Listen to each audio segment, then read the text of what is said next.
Nou, wij woonden in eerste plaats op een bult van klei, waarvan de randen waren verstevigd met plaggen. En die plaggen die zie je hier. En als ik dat even ga schaven, dan kun je heel mooi zien dat die plaggen zijn opgebouwd uit dunne laagjes klei en zand. En dit is dus hetzelfde materiaal als hier in de ondergrond zit. En men stak eigenlijk brokken klei, zoden, en die werden als bakstenen gebruikt om muren van te bouwen. Om een goed beeld te krijgen van hoe de mensen in Ieren Mitzioen leven, wordt er een winter van gasshedden nabouwd. Twajelien is er al een proefmorkedel zet.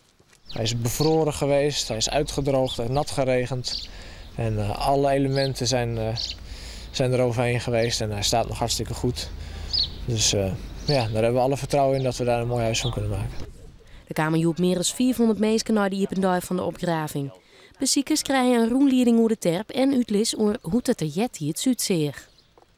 Hier werd regenwater van de daken in opgevangen en die konden de koeien dan hun drinken halen. Arie van der Wal is erbij, maar die hoef je al niet meer te vertellen. Hij went het in Futgem en had net een soort mist van de opgravings. Wat heeft u daar, Alje?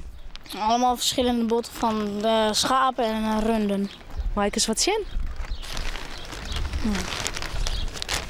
Dit is een kaak van een rund, van een schaap. Bij de opgravings hadden onderzoekers ook nieuwe zaken ontdutsen. Zo blijkt onder oren dat de terp 100 jaar te makken is als jij de tocht. En daarnaast hebben we hier een akkerlaag gevonden, wat heel belangrijk is.